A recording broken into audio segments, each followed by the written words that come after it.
ਦੇ ਇਤਿਹਾਸ ਦੇ ਵਿੱਚ ਕਿ ਪੂਰੇ ਹਰਿਆਣਾ ਦੇ ਇਤਿਹਾਸ ਦੇ ਵਿੱਚ ਪਹਿਲੀ ਵਾਰ ਇਹ ਹੋਣ ਜਾ ਰਿਹਾ ਆ ਕਿ ਖਰੀਦ ਜਿਹੜੀ 20 ਅਪ੍ਰੈਲ ਤੋਂ ਅੱਜ ਲਗਭਗ 24 ਦਿਨ ਹੋ ਗਏ ਨੇ ਔਰ ਕਿਸਾਨਾਂ ਨੂੰ ਅਸੀਂ ਪੇਮੈਂਟ ਨਹੀਂ ਕਰ ਪਾ ਰਹੇ।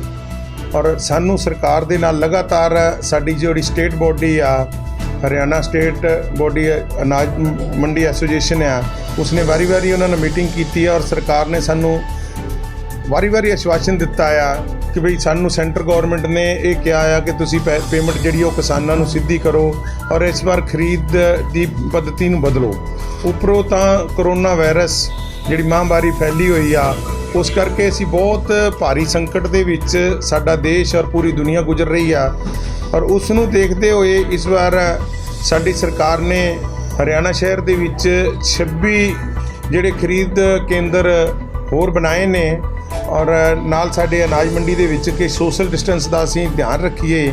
ਉਸ ਨੂੰ ਰੱਖਦੇ ਹੋਏ ਜਿਹੜੀ ਪੱਧਤੀ ਬਣਾਈ ਸਰਕਾਰ ਨੇ ਉਸ ਨੂੰ ਆੜ੍ਹਤੀਆਂ ਨੇ ਵੀ ਮੰਨਿਆ ਔਰ ਕਿਸਾਨ ਭਾਈਆਂ ਨੇ ਵੀ ਮੰਨਿਆ ਕਿ ਇਸ ਮਹਾਂਮਾਰੀ ਲਈ ਲੜਨਾ ਅਸੀਂ ਔਰ ਜਿਵੇਂ ਸਰਕਾਰ ਸਾਨੂੰ ਦਿਸ਼ਾ ਨਿਰਦੇਸ਼ ਦੇ ਰਹੀ ਆ ਉਸ ਨੂੰ ਅਸੀਂ ਮੰਨਣ ਨੂੰ ਤਿਆਰ ਹਾਂ।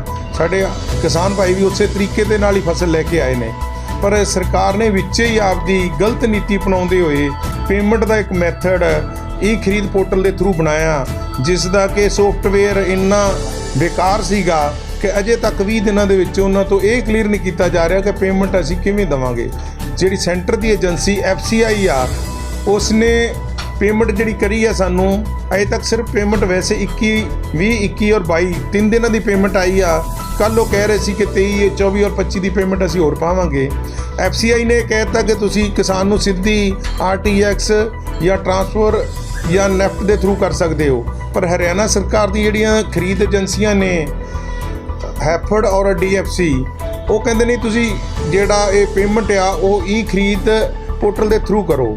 ਹੁਣ ਮੈਂ ਦੱਸਣਾ ਚਾਹੁੰਦਾ ਕਿ ਖਰੀਦ ਪੋਰਟਲ ਜਿਹੜਾ ਬਣਾਇਆ ਆ ਉਹ ਅਜੇ ਤੱਕ ਉਸ ਦਾ ਕੋਈ ਸਿਸਟਮ ਨਾ ਤਾਂ ਸਰਕਾਰ ਨੂੰ ਸਮਝ ਆ ਰਿਹਾ ਨਾ ਅਫਸਰਾਂ ਨੂੰ ਸਮਝ ਆ ਰਿਹਾ ਕਿਉਂਕਿ ਉੱਤੋਂ ਸਾਡੇ CM ਕਹਿ ਦਿੰਦੇ ਨੇ ਜਾਂ ਸਾਡੇ ਡਿਪਟੀ CM ਕਹਿੰਦੇ ਨੇ ਸਵੇਰੇ ਕਿਸਾਨਾਂ ਨੂੰ ਪੇਮੈਂਟ ਹੋ ਜਾਏਗੀ ਸਵੇਰੇ ਉਠਾਣ ਹੋ ਜਾਏਗਾ ਜਾਂ ਇਸ ਤਰੀਕੇ ਦੇ ਨਾਲ ਇਸ ਨੂੰ ਤੁਹਾਡੀ ਜਿਹੜੀ ਆ ਖਰੀਦ ਹੋਏਗੀ। ਪਰੰਤੂ ਜਿਹੜਾ ਮੈਂ ਉਹਨਾਂ ਨੂੰ ਦੱਸਣਾ ਚਾਹੁੰਦਾ ਸਰਕਾਰ ਨੂੰ ਕਿ ਜਿਹੜਾ ਵੀ ਪੋਰਟਲ ਖਰੀਦ ਦੇ ਵਿੱਚ ਸੌਫਟਵੇਅਰ ਦੇ ਨਾਲ ਜੋ ਪ੍ਰੋਗਰਾਮ ਪਾਇਆ ਗਿਆ ਉਹ ਹੀ ਮੰਨੇਗਾ ਕਿ ਕੋਈ ਉਹ ਸਰਕਾਰੀ ਅਫਸਰ ਜਾਂ ਸਰਕਾਰੀ ਅਧਿਕਾਰੀ ਨਹੀਂ ਕਿ ਉਹਨੂੰ 18 ਘੰਟੇ ਉਹ ਖੜੇ ਰੱਖ ਲੈਣਗੇ ਉਹਦੇ ਤਾਂ ਉਹੀ ਪ੍ਰੋਗਰਾਮ ਚੱਲੇਗਾ ਜਿਹੜਾ ਉਹਦੇ ਫੀਡ ਕੀਤਾ ਗਿਆ ਹੋਇਆ। ਉਹ ਇਸ ਨੂੰ ਇਹ ਗੱਲ ਨਾ ਸਮਝਦੇ ਹੋਏ ਇਹਨਾਂ ਨੇ ਇੰਨੀ ਪਰੇਸ਼ਾਨੀ ਦਾ ਟਾਈਮ ਇਸ ਟਾਈਮ ਕਰਤਾ ਆ ਕਿ ਪਿਛਲੇ 22 ਤਰੀਕ ਜਿਹੜਾ ਮਾਰਚ ਦੇ ਵਿੱਚ ਲੋਕਡਾਊਨ ਸ਼ੁਰੂ ਹੋਇਆ 24 ਤੋਂ ਹੋਇਆ 22 ਨੂੰ ਪਹਿਲੇ ਇੱਕ ਦਿਨ ਲਈ ਸੀ ਉਦੋਂ ਬਾਅਦ ਸਾਡੇ ਜਿਹੜੇ ਸਰਕਾਰੀ ਕਰਮਚਾਰੀ ਨੇ ਚਾਹੇ ਉਹ ਮਾਰਕੀਟ ਕਮੇਟੀ ਦੇ ਹੋਣ ਚਾਹੇ ਸਿਵਲ ਦੇ ਹੋਣ ਚਾਹੇ ਉਹ ਫੋਰਸ ਦੇ ਹੋਣ ਚਾਹੇ ਉਹਦੇ ਨਾਲ ਸਾਡੇ ਡਾਕਟਰ ਨਰਸਾਂ ਹੋਣ ਚਾਹੇ ਮੇਰੇ ਪੱਤਰਕਾਰ ਭਾਈ ਹੋਣ ਉਹਨਾਂ ਦਾ ਕੰਮ ਦੇ ਉੱਤੇ ਦਬਾਅ ਇੰਨਾ ਜ਼ਿਆਦਾ ਵੱਧ ਗਿਆ ਆ ਕਿ ਉਹ 16 ਤੋਂ ਲੈ ਕੇ 18 ਘੰਟੇ ਕੰਮ ਕਰ ਰਹੇ ਨੇ ਔਰ ਹਰ ਆਦਮੀ ਜਿਹੜਾ ਆ ਉਹ ਬੜੀ ਇੱਕ ਮਹੀਨੇ ਤੋਂ ਪਰੇਸ਼ਾਨੀ ਦੇ ਵਿੱਚ ਆ ਔਰ ਸਰਕਾਰ ਨੇ ਨਵੇਂ ਤੋਂ ਨਵੇਂ ਜਿਹੜੇ ਬਣਾਉਣੇ ਸ਼ੁਰੂ ਕਰਤੇ ਐਕਸਪੈਰੀਮੈਂਟ ਕਰਨੇ ਸ਼ੁਰੂ ਕਰ ਦਿੱਤੇ ਨਹੀਂ ਜੀ ਅਸੀਂ ਖਰੀਦ ਹੀ ਸ਼ੁਰੂ ਕਰਾਂਗੇ।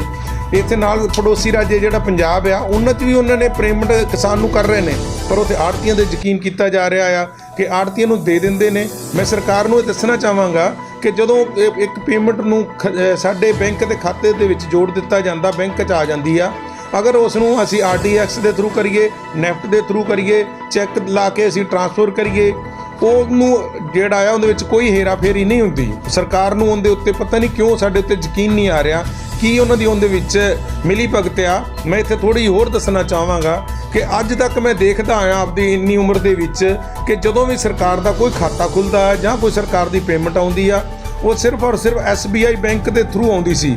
ਪਿਛਲੇ 5-7 ਸਾਲਾਂ ਤੋਂ ਕੀ ਹੋਇਆ ਕਿ ਦੂਜੀਆਂ ਬੈਂਕਾਂ ਵੀ ਚਾਹੇ ਪੰਜਾਬ ਨੈਸ਼ਨਲ ਬੈਂਕ ਸੀ ਚਾਹੇ ਕੋਈ ਸੈਂਟਰਲ ਬੈਂਕ ਸੀ ਉਹਨਾਂ ਨੂੰ ਵੀ ਸਰਕਾਰੀ ਕੰਮ ਮਿਲਣਾ ਸ਼ੁਰੂ ਹੋ ਗਿਆ। ਪਰ ਇਹ ਹਰਿਆਣਾ ਸਰਕਾਰ ਦੀ ਕਿਹੜੀ ਇਹ ਨਵੀਂ ਪਾਲਿਸੀ ਆਈ ਆ ਕਿ ਇਹਨਾਂ ਨੇ ਚੁੱਕ ਕੇ HDFC ਬੈਂਕ ਔਰ ਯੈਸ ਬੈਂਕ ਨੂੰ ਨਾਲ ਲੈ ਲਿਆ। ਇੱਥੇ ਮੈਂ ਇਹ ਦੱਸ ਰਿਹਾ ਹਾਂ ਕਿ ਜਿਹੜੀ HDFC ਬੈਂਕ ਆ ਉਹਦੇ ਹੈਫਰਡ ਦੇ ਖਾਤੇ ਉਹਦੇ 'ਚ ਖੁੱਲ੍ਹੇ ਹੋਏ ਨੇ। ਜਦੋਂ ਸਾਨੂੰ ਉਹਨਾਂ ਨੇ ਜਿਹੜੀਆਂ 3 ਪੇਮੈਂਟਾਂ ਪਾਈਆਂ ਨੇ ਉਹਨਾਂ ਨੂੰ ਪਤਾ ਕੀਤਾ ਸਾਡੀ ਪੇਮੈਂਟ ਜੀ, ਉਹ ਕਹਿੰਦੇ ਤਾਂ ਅਸੀਂ ਪੇਮੈਂਟ ਪਾਤੀ ਸਾਡੇ ਖਾਤੇ 'ਚੋਂ ਉਸੇ ਵੇਲੇ ਕਲਿੱਕ ਹੋ ਕੇ ਨਿਕਲ ਚੁੱਕੀ ਆ, ਪਰੰਤੂ ਸਾਡੇ ਕੋਲੋਂ 72 ਘੰਟੇ ਬਾਅਦ ਪਹੁੰਚੀ ਆ। ਉਹ HDFC ਵਾਲੇ ਬੈਂਕ ਵਾਲੇ ਕਹਿ ਰਹੇ ਨੇ ਜੀ ਇਹ 72 ਘੰਟੇ ਦਾ 3 ਦਿਨ ਦਾ ਪ੍ਰੋਸੈਸ ਹੈ, ਫਿਰ ਪੇਮੈਂਟ ਆਏਗੀ। ਔਰ ਹੁਣ ਅਸੀਂ ਅਗਰ ਉਹੋ ਹੀ ਖਰੀਦ ਪੋਰਟਲ ਦੇ ਥਰੂ ਵਾਪਸ ਕਿਸਾਨ ਨੂੰ ਪੇਮੈਂਟ ਪਾਵਾਂਗੇ, ਉਹਦੇ ਲਈ ਫਿਰ ਉਹਨਾਂ ਨੂੰ 72 ਘੰਟੇ ਟਾਈਮ ਲੱਗੇਗਾ, ਮਤਲਬ 3 ਦਿਨ ਲੱਗਣਗੇ। 3 ਦਿਨ ਪਹਿਲੇ ਲਾਏ, 3 ਹੁਣ ਲਾਏ, 6 ਦਿਨ ਲਾਏ। ਉਹਦੇ ਵਿੱਚ ਵੀ ਜਿਹੜੀ ਸਰਕਾਰ ਦੀ ਜਾਂ ਸਾਡੇ ਅਧਿਕਾਰੀਆਂ ਦੀ ਕੀ ਨੀਤ ਦੇ ਵਿੱਚ ਖੋਟ ਆ, ਕੀ ਉੱਥੇ ਲਾਲਚ ਆ ਉਹਨਾਂ ਨੂੰ ਕਿ ਬੈਂਕਾਂ ਨੂੰ ਵਿਆਜ ਦੇ ਰਹੇ ਨੇ, ਜਾਂ ਉਹ ਬੈਂਕਾਂ ਵਿਆਜ ਖਾਣਗੀਆਂ, ਜਾਂ ਇੱਕ ਪ੍ਰਾਈਵੇਟ ਕੰਪਨੀ ਨਾਲ ਲਾਈ ਆ ਟੇਕ ਪ੍ਰੋਸੈਸਿੰਗ ਸੋਲਿਊਸ਼ਨ ਲਿਮਟਿਡ PG, ਉਹਨਾਂ ਦੇ ਥਰੂ ਪੇਮੈਂਟ ਆਏਗੀ। ਉਹ ਕੀ ਚੀਜ਼ ਆ ਸਾਨੂੰ ਉਹਦੀ ਅਜੇ ਤੱਕ ਸਮਝ ਨਹੀਂ ਆ ਰਹੀ। ਪਹਿਲੇ ਜਿਹੜੇ ਸੀ ਸਰਕਾਰ ਨੇ BCPA ਬਣਾਏ ਹੋਏ ਸੀਗੇ, ਉਹਨਾਂ ਦੇ ਥਰੂ ਪੇਮੈਂਟ ਆਉਂਦੀ ਸੀਗੀ। ਹੁਣ ਉਹਨਾਂ ਨੇ ਪੂਰੇ ਹਰਿਆਣੇ ਦਾ ਇੱਕੋ ਹੀ BCPA ਬਣਾਤਾ, ਜਿਹਦੇ ਕਾਰਨ ਇਹ ਬਹੁਤ ਵੱਡੀ ਜਿਹੜੀ ਮੁਸੀਬਤ ਖੜੀ ਕਰ ਦਿੱਤੀ ਕਿਸਾਨਾਂ ਵਾਸਤੇ, ਆੜ੍ਹਤੀਆਂ ਵਾਸਤੇ। ਕਿਉਂਕਿ ਕਿਸਾਨਾਂ ਨੇ ਆਪਦੀ ਫਸਲ ਕਟਾ ਲਈ ਆ, ਉਹਨਾਂ ਨੇ ਕੰਬਾਈਨ ਵਾਲੇ ਨੂੰ ਪੈਸੇ ਦੇਣੇ ਨੇ, ਉਹਨਾਂ ਨੇ ਤੂੜੀ ਬਣਾਈ ਆ, ਤੂੜੀ ਵਾਲੇ ਨੂੰ ਪੈਸੇ ਦੇਣੇ ਨੇ, ਲੇਬਰ ਨੂੰ ਪੈਸੇ ਦੇਣੇ ਨੇ, ਅੱਗੇ ਨਰਮੇ ਦੀ ਬਿਜਾਈ ਕਰਨੀ ਆ ਉਸ ਦੇ ਪੈਸੇ ਦੇਣੇ ਨੇ, ਹੁਣ ਧਾਨ ਦੀ ਅੱਗੇ ਵੀ ਬਿਜਾਈ ਦਾ ਟਾਈਮ ਆ ਗਿਆ ਉਸ ਨੂੰ ਪੈਸੇ ਦੇਣੇ ਨੇ। ਪਰੰਤੂ ਅਜੇ ਤੱਕ ਸਰਕਾਰ ਆਪਦੇ ਹੀ ਇਸ ਪੋਰਟਲ ਦੇ ਵਿੱਚ ਉਲਝੀ ਹੋਈ ਆ। ਕਿਉਂ ਨਹੀਂ ਸਾਨੂੰ ਕਹਿ ਦਿੰਦੀ ਜਦੋਂ ਉਹਨਾਂ ਤੋਂ ਨਹੀਂ ਠੀਕ ਹੋ ਰਿਹਾ? ਵਾਰੀ ਉੱਤੇ ਉੱਚ ਅਧਿਕਾਰੀਆਂ ਨਾਲ ਗੱਲ ਕਰਨ 'ਤੇ ਸਾਡੇ ਹਰਿਆਣਾ ਲੈਵਲ 'ਤੇ ਅਸ਼ੋਕ ਗੁਪਤਾ ਜੀ ਸਾਡੇ ਪ੍ਰਧਾਨ ਜਦੋਂ ਗੱਲ ਕਰਦੇ ਨੇ, ਉਹਨਾਂ ਤੋਂ 2 ਦਿਨ ਦਾ ਜਾਂ 24 ਘੰਟੇ ਦਾ ਟਾਈਮ ਮੰਗਿਆ ਜਾ ਰਿਹਾ ਆ, ਪਰੰਤੂ ਅਜੇ ਤੱਕ ਕੋਈ ਟਾਈਮ ਨਹੀਂ ਉਹਨਾਂ ਤੋਂ ਪੂਰਾ ਹੋ ਰਿਹਾ, ਨਾ ਉਹ ਪੋਰਟਲ ਠੀਕ ਹੋ ਰਿਹਾ। ਅਗਰ ਪੋਰਟਲ ਠੀਕ ਨਹੀਂ ਹੋ ਰਿਹਾ ਤਾਂ ਉਹ ਸਾਨੂੰ ਪੈਸੇ ਕਿਉਂ ਨਹੀਂ ਦਿੰਦੇ? ਇੱਥੇ ਜਾਂ ਤਾਂ ਸਰਕਾਰ ਕੋਲ ਪੈਸੇ ਹੀ ਨਹੀਂ ਗੇ, ਕੋਈ ਉਹਨਾਂ ਨੂੰ ਉਸ ਗੱਲ ਦੀ ਪਰੇਸ਼ਾਨੀ ਆ ਰਹੀ ਆ, ਜਾਂ ਉਹ ਕਿਸਾਨਾਂ ਨੂੰ ਫੇਲ ਕਰਨਾ ਚਾਹੁੰਦੇ ਨੇ।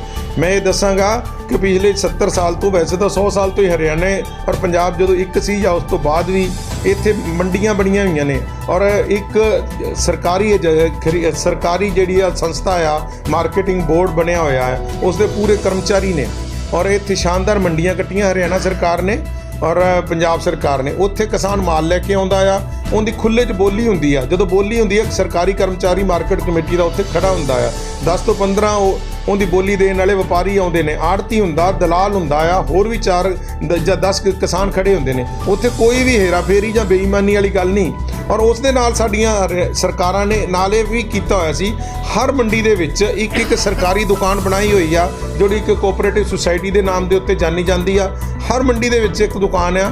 ਅਗਰ ਕਿਸਾਨ ਨੂੰ ਲੱਗਦਾ ਮੇਰੇ ਨਾਲ ਆੜ੍ਹਤੀ ਕੋਈ ਬੇਈਮਾਨੀ ਕਰ ਰਿਹਾ ਆ ਜਾਂ ਮੇਰੇ ਨਾਲ ਪੂਰਾ ਨਹੀਂ ਆ ਰਿਹਾ ਗੱਲ ਦੇ ਉੱਤੇ, ਤਾਂ ਕਿਸਾਨ ਉਸ ਜਗ੍ਹਾ 'ਤੇ ਜਾ ਕੇ ਮਾਲ ਵੇਚ ਸਕਦਾ। ਔਰ ਹਰਿਆਣਾ ਸਰਕਾਰ ਨੇ ਨਾਲੇ ਬਣਾ ਰੱਖਿਆ ਸੀਗਾ ਕਿ ਉਸ ਨੂੰ 1% ਆੜ੍ਹਤੀ ਨੂੰ ਉਸ ਕਿਸਾਨ ਨੂੰ ਆੜ੍ਹਤ ਵਾਪਸ ਮਿਲਦੀ ਸੀ। ਪਰੰਤੂ ਇਹ ਮੈਂ ਦੱਸਾਂਗਾ ਇੱਥੇ ਕਿ ਲਾਸਟ ਈਅਰ 27 ਲੱਖ ਬੈਗ ਦੇ ਕਰੀਬ ਸਾਡੇ ਇੱਥੇ ਅਨਾਜ ਮੰਡੀ ਸਰਸਾ ਦੇ ਵਿੱਚ ਗੇਹੂੰ ਆਇਆ ਸੀ, ਪਰ ਜਿਹੜੀ ਸਰਕਾਰੀ ਦੁਕਾਨ ਕੋਆਪਰੇਟਿਵ ਸੁਸਾਇਟੀ ਦੀ ਬਣੀ ਹੋਈ ਆ, ਉੱਥੇ 17,000 ਬੈਗ ਵੀ ਨਹੀਂ ਗਿਆ ਸੀਗਾ। ਅਗਰ ਅਸੀਂ ਆੜ੍ਹਤੀ ਬੇਈਮਾਨ ਹੁੰਦੇ ਜਾਂ ਸਾਡੇ 'ਚ ਕੰਮ ਕਰਨ ਦੀ ਪੱਧਤੀ ਠੀਕ ਨਾ ਹੁੰਦੀ, ਸਾਡਾ ਕਿਸਾਨਾਂ ਨਾਲ ਕੋਈ ਸ਼ੋਸ਼ਣ ਕਰਦੇ ਹੁੰਦੇ, ਤਾਂ ਉੱਥੇ 2-3 ਲੱਖ ਬੈਗ ਘੱਟੋ ਘੱਟ ਜਾਣਾ ਚਾਹੀਦਾ ਸੀਗਾ। ਇਹ ਸਰਕਾਰ ਨੇ ਬਹੁਤ ਗਲਤ ਨੀਤੀ ਅਪਣਾਈ ਹੋਈ ਆ। ਔਰ ਇਹ ਸੈਂਟਰ ਗਵਰਨਮੈਂਟ ਦੇ ਜਿਹੜੇ ਅਫਸਰ ਬੈਠੇ ਆਪਦੀ ਤਾਨੇਸ਼ਾਹੀ ਕਰ ਰਹੇ ਨੇ ਕਿ ਨਹੀਂ ਅਸੀਂ ਕਿਸਾਨ ਨੂੰ ਡਾਇਰੈਕਟ ਪੇਮੈਂਟ ਕਰਾਂਗੇ। ਇਹ ਡਾਇਰੈਕਟ ਪੇਮੈਂਟ ਕਰ ਰਹੇ ਨੇ ਮੱਧ ਪ੍ਰਦੇਸ਼ ਦੇ ਵਿੱਚ, ਕਰਨਾਟਕਾ, ਗੁਜਰਾਤ ਦੇ ਵਿੱਚ ਕਰ ਰਹੇ ਨੇ, ਬਿਹਾਰ 'ਚ ਕਰ ਰਹੇ ਨੇ। ਔਰ ਉੱਥੇ ਦੇਖੋ ਕਿ ਕਿਸਾਨ ਬਿਲਕੁਲ ਫੇਲ ਆ। ਅੱਜ ਵੀ ਉੱਥੇ 1700 ਰੁਪਏ ਦੀ ਕਣਕ ਜਿੰਨੀ ਮਰਜ਼ੀ ਖਰੀਦ ਲਓ। ਉੱਥੇ ਦਾ ਜਿਹੜਾ ਧਾਨ ਆ, ਜਦੋਂ ਪਿੱਛੇ ਤੁਸੀਂ ਸੁਣਿਆ ਹੋਵੇਗਾ ਕਰਨਾਲ GT ਬੈਲਟ ਦੇ ਉੱਤੇ ਬੜਾ ਧਾਨ ਦਾ ਸਕੈਮ ਹੋਇਆ ਸੀ, ਉੱਥੇ 1100 ਤੋਂ ਲੈ ਕੇ 1200 ਤੱਕ ਦਾ ਧਾਨ ਆ ਕੇ ਉੱਥੇ ਵਿਕ ਰਿਹਾ ਸੀ। ਅਗਰ ਇੰਨਾ ਹੀ ਉਹਨਾਂ ਦੀ ਪੱਧਤੀ ਸਹੀ ਹੁੰਦੀ ਤਾਂ ਫਿਰ ਉੱਥੋਂ ਦਾ ਕਿਸਾਨ ਕਿਉਂ ਇਤਨਾ ਕਿ ਹਰਿਆਣੇ 'ਚ ਲਿਆ ਕੇ ਮਾਲ ਵੇਚੇ? ਤਾਂ ਇਹਨਾਂ ਚੀਜ਼ਾਂ ਨੂੰ ਦੇਖਦੇ ਹੋਏ ਮੈਂ ਜਿਹੜੀ ਇਹ ਸਰਕਾਰ ਦੀ ਇਸ ਪੱਧਤੀ ਨੂੰ ਕਹਾਂਗਾ ਕਿ ਜਿਹੜੇ ਮਾਡਲ ਸੀਗੇ ਸਾਡੇ ਹਰਿਆਣੇ ਔਰ ਪੰਜਾਬ ਦੀ ਮੰਡੀਕਰਨ, ਸਾਡੀਆਂ ਜਿਹੜੀਆਂ ਮੰਡੀ ਬੋਰਡ ਬਣੀਆਂ ਸੀ, ਇਹ ਸੈਂਟਰ ਗਵਰਨਮੈਂਟ ਨੂੰ ਦੂਜੀਆਂ ਸਟੇਟਾਂ ਦੇ ਲਾਗੂ ਕਰਨੇ ਚਾਹੀਦੇ ਸੀ, ਨਾ ਕਿ ਉਹਨਾਂ ਦੀ ਫੇਲ ਪੱਧਤੀ ਨੂੰ ਲਿਆ ਕੇ ਹਰਿਆਣੇ ਦੇ ਵਿੱਚ ਲਾਉਣਾ ਚਾਹੀਦਾ ਸੀ। ਔਰ ਮੈਂ ਇੱਥੇ 2-3 ਸਾਨੂੰ ਜਿਹੜੀਆਂ ਸਾਡੇ ਲੋਕਲ ਲੈਵਲ 'ਤੇ ਪ੍ਰੋਬਲਮਸ ਆ ਰਹੀਆਂ ਨੇ ਉਹ ਵੀ ਦੱਸਣੀਆਂ ਚਾਹਾਂਗਾ ਕਿ ਇੱਕ ਲਸਟਰ ਲਾਸ ਦੀ ਪ੍ਰੋਬਲਮ ਆਈ ਸੀ, ਔਰ ਉਹ ਪਹਿਲੇ ਵੀ ਆਉਂਦੀ ਆ, ਕਿਉਂਕਿ ਸੀਜ਼ਨ ਦੇ ਵਿੱਚ 2015 ਦੇ ਵਿੱਚ ਵੀ ਬਾਰਿਸ਼ ਆਈ ਸੀ, 2011 'ਚ ਵੀ ਆਈ ਸੀ, ਲਾਸਟ ਈਅਰ ਵੀ ਆਈ ਸੀਗੀ, ਤਾਂ ਉਦੋਂ ਲਸਟਰ ਲਾਸ ਹੋ ਜਾਂਦਾ। ਲਸਟਰ ਲਾਸ ਉਸ ਨੂੰ ਬੋਲਦੇ ਨੇ ਕਿ ਜਿਹੜੀ ਉੱਤੇ ਗੇਹੂੰ ਦੀ ਸ਼ਾਈਨਿੰਗ ਜਿਹੜੀ ਆ ਉੱਪਰੋਂ ਚਮਕ ਖਰਾਬ ਹੋ ਜਾਂਦੀ ਆ, ਤਾਂ ਉਸ ਨੂੰ ਹਰਿਆਣਾ ਸਰਕਾਰ ਉਸ ਦਾ ਜਿਹੜਾ ਆ ਉਹ ਪੈਸਾ ਖੁਦ ਦਿੰਦੀ ਆ, ਨਾ ਕਿ ਕਿਸਾਨਾਂ 'ਤੇ ਕੱਟਿਆ ਜਾ ਰਿਹਾ। ਇਸ ਵਾਰ ਫਸਟ ਟਾਈਮ ਹੋ ਰਿਹਾ ਆ ਕਿ ਉਹ 4 ਰੁਪਏ 81 ਪੈਸੇ ਲਿਸਟਰ ਲੋਸ ਆਇਆ ਸਰਸਾ ਦੇ ਵਿੱਚ, ਉਹ ਸਰਕਾਰ ਨੇ ਆਦੇਸ਼ ਕੀਤਾ ਹੈ ਕੋਈ ਡਾਇਰੈਕਟ ਕਿਸਾਨਾਂ ਤੋਂ ਕੱਟਿਆ ਜਾਵੇ। ਤਾਂ ਇਹਨਾਂ ਦੀ ਕਿਸਾਨਾਂ ਦੇ ਪ੍ਰਤੀ ਜਿਹੜੀ ਆ ਉਹ ਕੋਈ ਨੀਤੀ ਸਾਫ਼ ਨਹੀਂ ਹੈ। ਪਹਿਲੀਆਂ ਜਿੰਨੀਆਂ ਅੱਜ ਤੱਕ ਸਰਕਾਰਾਂ ਆਈਆਂ ਜਾਂ ਪਿਛਲੇ ਸਾਲਾਂ ਦੇ ਵਿੱਚ 72 ਘੰਟੇ ਦੇ ਵਿੱਚ ਸਾਡੇ ਕੋਲ ਪੇਮੈਂਟ ਪਹੁੰਚਦੀ ਸੀਗੀ। ਅਸੀਂ ਜਿਹੜੀ ਪੇਮੈਂਟ ਆੜਤੀ 72 ਘੰਟੇ ਦੇ ਵਿੱਚ ਹੀ ਅਸੀਂ ਕਿਸਾਨਾਂ ਨੂੰ ਅੱਗੇ ਨਾਲ ਦੀ ਨਾਲ ਦੇ ਦਿੰਦੇ ਸੀਗੇ।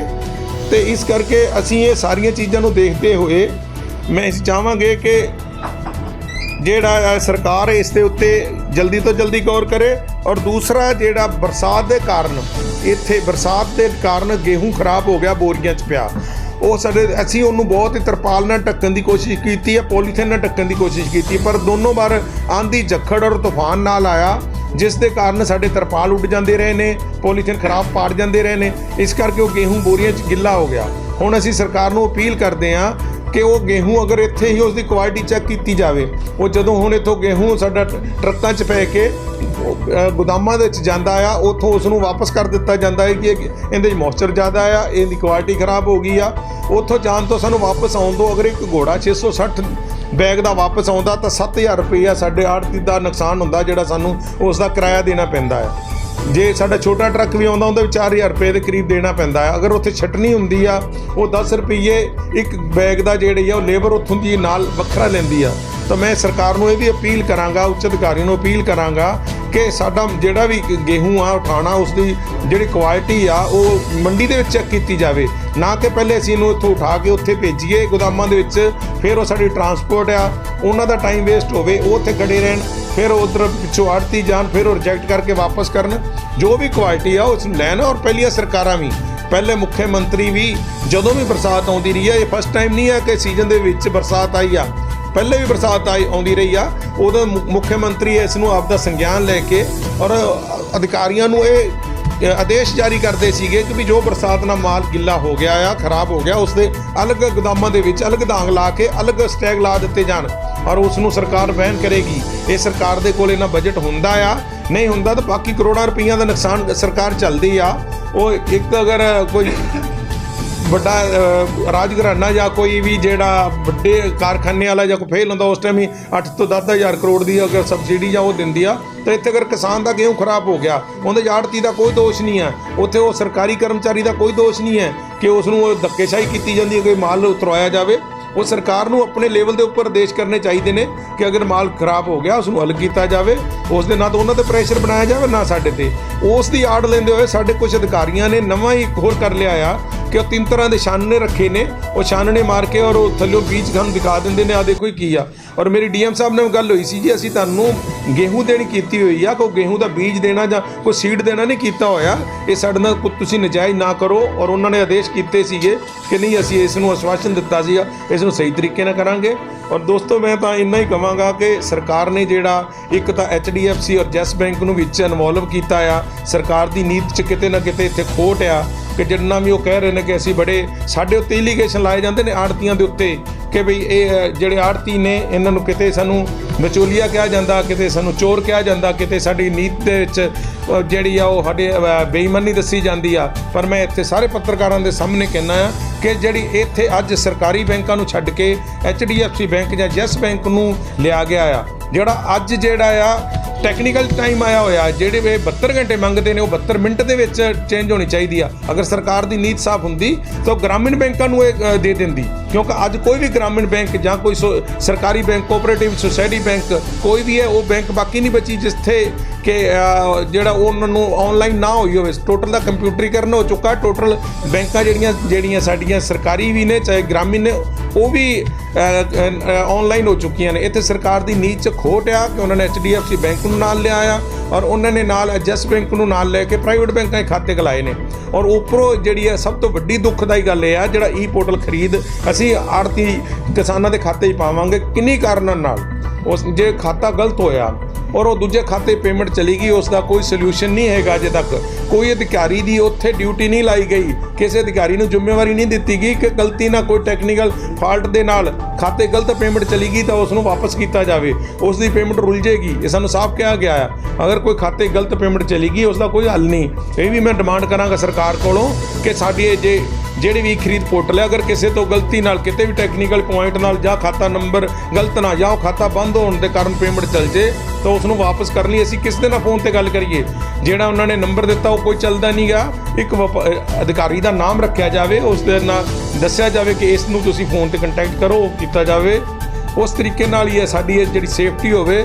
ਅੱਜ ਸਰਕਾਰ ਦੀ ਜਿਹੜੀ ਇਹ ਨੀਤੀ ਆ ਉਹਦੇ ਨਾਲ ਆੜ੍ਹਤੀਆਂ ਦੇ ਵਿੱਚ ਭੈ ਦਾ ਮਾਹੌਲ ਬਣਿਆ ਹੋਇਆ ਆ ਬਹੁਤ ਜ਼ਿਆਦਾ, ਜਿੱਕੇ ਅਸੀਂ ਅੱਗੇ ਆਉਣ ਵਾਲਾ ਕੰਮ ਕਿਵੇਂ ਕਰਾਂਗੇ, ਕਿਉਂਕਿ ਇਹਨਾਂ ਨੇ ਸਾਡਾ ਨਰਮੇ ਦੀ ਜਿਹੜੀ ਆੜ੍ਹਤ ਹੈ ਉਹ CCI ਨੇ ਖੋਹ ਲਈ ਆ, ਉਹਨਾਂ ਨੇ ਡਾਇਰੈਕਟ ਪਰਚੇਜ ਕਰ ਦਿੱਤੀ ਆ। ਜਿਹੜੀ ਸਰਸਮ ਦੀ ਪਿਛਲੇ 3 ਸਾਲ ਤੋਂ ਸਰਕਾਰ ਖਰੀਦ ਕਰ ਰਹੀ ਆ, ਉਹ ਵੀ ਉਸ ਦੀ ਵੀ ਸਾਨੂੰ ਕੋਈ ਦਾਮੀ ਆੜ੍ਹਤ ਨਹੀਂ ਦਿੱਤੀ ਜਾ ਰਹੀ। ਔਰ ਹੁਣ ਸਰਕਾਰ ਨੇ ਗੇਹੂੰ ਦੇ ਉੱਪਰ ਇਹ ਕਰ ਦਿੱਤਾ ਆ। ਔਰ ਆਉਣ ਵਾਲੇ ਟਾਈਮ ਲਈ ਸਾਡਾ ਕਿਸਾਨਾਂ ਦਾ ਔਰ ਆੜ੍ਹਤੀਆਂ ਦਾ ਜਿਹੜਾ 100 ਸਾਲ ਤੋਂ ਬਣਿਆ ਹੋਇਆ ਰਿਸ਼ਤਾ ਸੀਗਾ, ਜਿਹੜੀ ਇੱਥੇ ਹਰਿਆਣਾ ਪੰਜਾਬ ਦੇ ਵਿੱਚ ਖੁਸ਼ਹਾਲੀ ਆਉਣ ਦਾ ਕਾਰਨ ਸੀਗਾ, ਉਹ ਸਾਰੇ ਦਾ ਨੂੰ ਹੁਣ ਚੋਪਟ ਕਰ ਰਹੇ ਆ। ਜਿੱਥੇ ਜਦੋਂ ਇੱਕ ਤਰੀਕੇ ਨਾਲ ਤਾਂ ਸਾਡੀ ਭਾਰਤੀ ਸਰਕਾਰ ਇਹ ਕਹਿੰਦੀ ਆ ਕਿ ਕਿਸਾਨ ਨੂੰ ਪੂਰੀ ਛੂਟ ਆ ਕਿ ਉਹ ਪੂਰੇ ਹਿੰਦੁਸਤਾਨ 'ਚ ਕਿਸੇ ਵੀ ਸਟੇਟ ਦੇ ਵਿੱਚ ਕਿਸੇ ਵੀ ਸ਼ਹਿਰ 'ਚ ਜਾ ਕੇ ਆਪਦੀ ਫਸਲ ਵੇਚ ਸਕਦਾ, ਔਰ ਉੱਪਰੋਂ ਹੀ ਨਾਲ ਦੀ ਨਾਲ ਹੁਣ ਬੈਨ ਲਾ ਦਿੱਤਾ ਗਿਆ ਆ ਕਿ ਪੰਜਾਬ ਦਾ ਕਿਸਾਨ ਅੱਜ ਸਾਡੀ ਸਭ ਤੋਂ ਨਾਲ ਲੱਗਦੀ ਮੰਡੀ ਜਿਹੜੀ ਆ ਉਹ ਡੱਬ ਵਾਲੀ ਆ, ਕਿ ਡੱਬ ਵਾਲੀ ਦੇ ਵਿੱਚ ਕਿਸਾਨ ਪੰਜਾਬ ਦਾ ਔਰ ਰਾਜਸਥਾਨ ਦਾ ਨਹੀਂ ਆ ਸਕਦਾ। ਔਰ ਉਹੀ ਹਾਲ ਸਾਡਾ ਐਲਨਾਬਾਦ ਦਾ ਆ, ਉੱਥੋਂ ਦਾ ਵੀ ਕੋਈ ਕਿਸਾਨ ਜਿਹੜਾ ਆ ਰਾਜਸਥਾਨ ਦਾ ਜਾਂ ਪੰਜਾਬ ਦਾ ਐਲਨਾਬਾਦ ਨਹੀਂ ਆ ਸਕਦਾ। ਦੋਸਤੋ, ਮੈਂ ਇੱਥੇ ਦੱਸਣਾ ਚਾਹਾਂਗਾ ਕਿ ਇਕੱਲਾ ਆੜ੍ਹਤੀ ਉੱਥੇ ਬਰਬਾਦ ਨਹੀਂ ਹੋਏਗਾ, ਡੱਬ ਵਾਲੀ ਸ਼ਹਿਰ ਦੀ ਟੋਟਲ ਬਾਜ਼ਾਰ ਫੇਲ ਹੋ ਜਾਣਗੇ। ਕਿਉਂਕਿ ਜਦੋਂ ਇੱਕ ਕਿਸਾਨ ਫਸਲ ਲੈ ਕੇ ਆਉਂਦਾ, ਉੱਥੋਂ ਹੀ ਉਹ ਖਾਦ ਲੈਂਦਾ, ਉੱਥੋਂ ਹੀ ਬੀਜ ਲੈਂਦਾ, ਉੱਥੋਂ ਦਵਾਈ ਲੈਂਦਾ, ਉੱਥੋਂ ਹੀ ਡੀਜ਼ਲ ਲੈਂਦਾ। ਔਰ ਅਗਰ ਵਿਆਹ ਸ਼ਾਦੀ ਹੁੰਦਾ, ਕੱਪੜਾ ਵੀ ਉੱਥੋਂ ਖਰੀਦਦਾ, ਗੋਲਡ ਵੀ ਉੱਥੋਂ ਖਰੀਦਦਾ, ਕਰਿਆਨੇ ਦਾ ਸਮਾਨ ਵੀ ਉੱਥੋਂ ਖਰੀਦਦਾ। ਅਗਰ ਉਹੀ ਕਿਸਾਨ, ਕਿਉਂਕਿ ਕਿਸਾਨ ਸ਼ਹਿਰ ਦੇ ਵਿੱਚ ਨਹੀਂ ਰਹਿੰਦਾ, ਉਹ 10 ਤੋਂ 15 ਕਿਲੋਮੀਟਰ ਦੂਰ ਪਿੰਡਾਂ ਦੇ ਵਿੱਚ ਰਹਿੰਦੇ ਨੇ, ਉਹ ਕਿਸਾਨ ਅਗਰ ਬਾਹਰ ਨੂੰ ਮਲੋਟ ਨੂੰ ਬਠਿੰਡੇ ਨੂੰ ਜਾਏਗਾ ਜਾਂ ਸੰਗਰੀਏ ਨੂੰ ਜਾਏਗਾ, ਉਹ ਪਰਚੇਜ ਕਰਨ ਵਾਸਤੇ ਡੱਬ ਵਾਲੀ ਸ਼ਹਿਰ ਵਿੱਚ ਨਹੀਂ ਆਏਗਾ। ਉਸ ਕਰਕੇ ਆਉਣ ਵਾਲੇ 3-4 ਸਾਲਾਂ ਦੇ ਵਿੱਚ ਇਹ ਸਾਡਾ ਵਪਾਰ ਵੀ ਖਤਮ ਕਰ ਦੇਣਗੇ। ਕਿਉਂਕਿ ਜਿਹੜਾ ਸਾਡਾ ਨਾਰਥ ਇੰਡੀਆ ਆ, ਖਾਸ ਕਰਕੇ ਹਰਿਆਣਾ ਪੰਜਾਬ ਆ, ਇੱਥੇ 90% ਜਿਹੜੇ ਵੀ ਵਪਾਰ ਆ ਉਹ ਸਿਰਫ ਔਰ ਸਿਰਫ ਖੇਤੀ ਦੇ ਉੱਪਰ ਡਿਪੈਂਡ ਕਰਦਾ। ਕਿਉਂਕਿ ਇੱਥੇ ਨਾ ਤਾਂ ਸਰਕਾਰੀ ਕਰਮਚਾਰੀ ਬਹੁਤ ਨੇ, ਨਾ ਹੀ ਇੱਥੇ ਬਹੁਤ ਵੱਡੀਆਂ ਫੈਕਟਰੀਆਂ ਨੇ ਕਿ ਜਿਹੜੀ ਲੋਕ ਤਨਖਾਹਾਂ ਦੇ ਉੱਪਰ ਜਿਹੜੀ ਉਹਨਾਂ ਨੂੰ ਸਰਵਿਸ ਕਰ ਰਹੇ, ਔਰ ਉੱਧਰ ਉਹਨਾਂ ਨੂੰ ਪੇ ਆਉਂਦੀ ਹੈ। ਸਿਰਫ ਵੱਧ ਤੋਂ ਵੱਧ 10 ਤੋਂ 15% ਹੀ ਲੋਕ ਇੱਥੇ ਜੌਬ ਕਰਦੇ ਨੇ, ਸਰਵਿਸ ਕਰਦੇ ਨੇ। ਬਾਕੀ 80 ਤੋਂ 85% ਜਿਹੜੀ ਸਾਡੀ ਵਪਾਰ ਆ, ਸਾਡਾ ਜਿਹੜਾ ਬਾਜ਼ਾਰ ਨੇ, ਜਿਹੜੀ ਉਹ ਖੁਸ਼ਹਾਲੀ ਦਾ ਕਾਰਨ ਸਾਡੀ ਖੇਤੀ ਆ, ਉਸ ਨੂੰ ਵੀ ਇਹ ਸਰਕਾਰ ਜਿਹੜੀ ਆ ਆਪਣੀ ਤੁਗਲਕੀ ਫਰਮਾਨ ਦੇ ਨਾਲ ਬਗੈਰ ਸੋਚੇ ਹੋਏ ਸਮਝੇ ਇਹਨਾਂ ਨੂੰ ਆਉਣ ਵਾਲੇ ਨਤੀਜਿਆਂ ਨੂੰ ਦੇਖਦੇ ਹੋਏ ਆਪਣੇ ਫਰਮਾਨ ਜਾਰੀ ਕਰ ਰਹੇ ਨੇ। ਸਿਰਫ ਔਰ ਸਿਰਫ ਇੱਕ ਜਿੱਦ ਪੁਗਾ ਰਹੇ ਨੇ, ਹੋਰ ਇਹ ਕੁਛ ਨਹੀਂ ਕਰ ਰਹੇ। ਆਪਣੇ ਆਕਾਂ ਨੂੰ ਉੱਪਰ ਖੁਸ਼ ਕਰ ਰਹੇ ਨੇ, ਉਹੀ ਥੱਲੇ ਅਫਸਰਾਂ ਦੇ ਉੱਪਰ ਬੋਝ ਪਾਇਆ ਜਾ ਰਿਹਾ। ਮੈਂ ਤੁਹਾਡੇ ਥਰੂ, ਸਾਰੇ ਮੀਡੀਆ ਦੇ ਥਰੂ ਇੱਕ ਵਾਰ ਸਰਕਾਰ ਨੂੰ ਇਹ ਚੇਤਾਵਨੀ ਦੇਵਾਂਗਾ ਕਿ ਅਗਰ ਸਰਕਾਰ ਨੇ 17 ਮਈ ਤੱਕ ਇਹ ਸਾਡੇ ਸਾਰੇ ਵੀ ਪੇਮੈਂਟ ਵਾਲਾ ਉਠਾਉਣ ਦਾ ਸੋਲੂਸ਼ਨ ਨਾ ਕੀਤਾ, ਨਹੀਂ ਹੱਲ ਕਰਿਆ, ਪੇਮੈਂਟ ਪ੍ਰੋਪਰ ਤਰੀਕੇ ਨਾਲ ਕਿਸਾਨਾਂ ਨੂੰ ਨਹੀਂ ਕੀਤੀ, ਕਿਸਾਨ ਯੂਨੀਅਨ ਆ ਉਸਨੇ ਆਹਵਾਨ ਕੀਤਾ ਆ ਕਿ ਅਸੀਂ ਅਗਰ ਇਹਨਾਂ ਨੇ 17 ਮਈ ਤੱਕ ਕਿਸਾਨਾਂ ਨੂੰ ਪੇਮੈਂਟ ਨਾ ਕੀਤੀ ਤਾਂ ਅਸੀਂ ਜਿਹੜੀ ਆ ਉਹ ਹੜਤਾਲ ਕਰਾਂਗੇ 18 ਤੋਂ। ਤੇ ਸਾਡੀ ਸਟੇਟ ਬੋਡੀ ਜਿਹੜੀ ਆ ਉਸਨੇ ਔਰ ਅਨਾਜ ਮੰਡੀ ਸਰਸਾ ਦੇ ਸਾਰੇ ਆੜ੍ਹਤੀਆਂ ਨੇ ਵੀ ਇਹ ਨਾਲ ਘੋਸ਼ਣਾ ਕਰਦੇ ਨੇ ਅੱਜ ਕਿ 17 ਮਈ ਤੱਕ ਅਗਰ ਸਰਕਾਰ ਸਾਨੂੰ ਪੇਮੈਂਟ ਔਰ ਭੁਗਤਾਨ ਔਰ ਉਠਾਉਣ ਦਾ ਸੁਚਾਰੂ ਰੂਪ 'ਚ ਕੰਮ ਨਹੀਂ ਕਰੇਗੀ ਤਾਂ ਅਸੀਂ ਭਾਰਤੀ ਕਿਸਾਨ ਯੂਨੀਅਨ ਦਾ ਸਾਥ ਦਿੰਦੇ ਹੋਏ ਅਨਿਸ਼ਚਿਤ ਕਾਲੀਨ ਲਈ ਹੜਤਾਲ ਕਰਾਂਗੇ।